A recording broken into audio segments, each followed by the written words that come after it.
Right now, your brain is doing something it has done every second since you were born. It is checking your heartbeat, checking the room, checking whether you are safe. You never notice this. You are not supposed to. But somewhere, in a hospital bed, in a quiet room, someone's brain just stopped checking in the normal way. And what happened next surprised the scientists watching it happen. You have heard that when you die, your brain simply shuts off, like a light switch. 1 second on, the next second gone. That is not what the data shows. In 2013, researchers at the University of Michigan did something unusual. They monitored the brains of rats as their hearts stopped.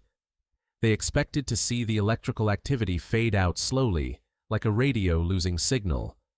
Instead, in the seconds after the heart stopped, brain activity spiked, sharply.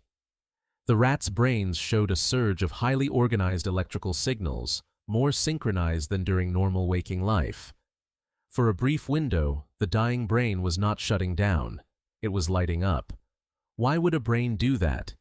Why would it work harder in the moment it is supposedly ending? To understand this, you have to go back further than hospitals, further than medicine. You have to go back to the world your ancestors actually lived in. For most of human history, dying was rarely quiet. It was a lion, a fall, a fight, a flood. Death, for almost all of your evolutionary past, arrived attached to danger. And danger is exactly what your brain is built to respond to with everything it has. Your brain runs on a threat system older than language itself.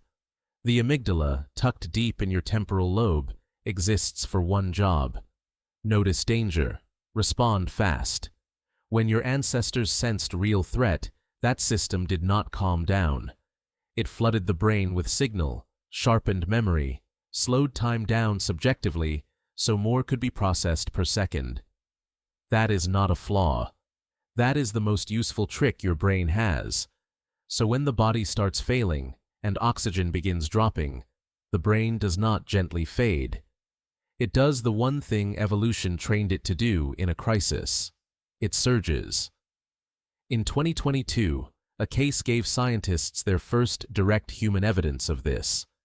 A man in his 80s was undergoing an EEG recording when he suffered a fatal cardiac arrest. His brain activity was being tracked, by accident, in real time as he died. Researchers Raul Vicente and Ajmal Zemar at the University of Louisville published what they found. In the 30 seconds around the heart stopping, gamma wave activity increased. Gamma waves are the same brainwave pattern linked to memory recall, focused concentration, and dreaming. Not confusion, not shutdown. Focus.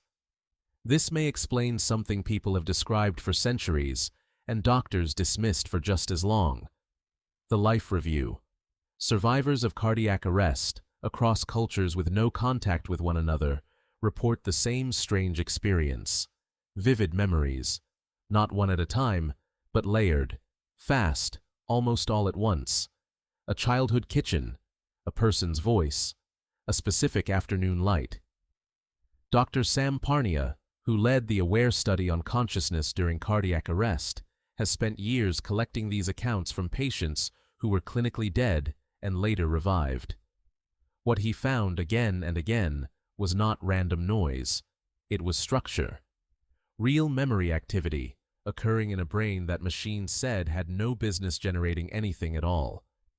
Here is the part that should sit with you. This surge is not your brain glitching on its way out. It looks, more than anything, like your brain trying one final time to do its oldest job. Make sense of what is happening. Find safety. Find meaning. Pull together everything it knows, one last time, before the lights actually go. Your ancestors did not evolve this system to comfort you at the end. They evolved it to save them in the middle. The lion in the grass. The fall from the cliff. The moment where thinking fast was the only thing standing between them and nothing. You inherited that same circuitry. It fires every time you feel real fear today. Every time your heart pounds before a stage, a diagnosis, a phone call you are dreading. That flood of focus, that sudden clarity, that is not new. That is ancient. That is the same system, awake in you right now, that may one day fire for the very last time. So the next time your heart races and your mind sharpens without permission, notice it. That is not panic malfunctioning. That is 7 million years of survival, still doing its job, still checking, still trying to keep you here for one more second, and then the next.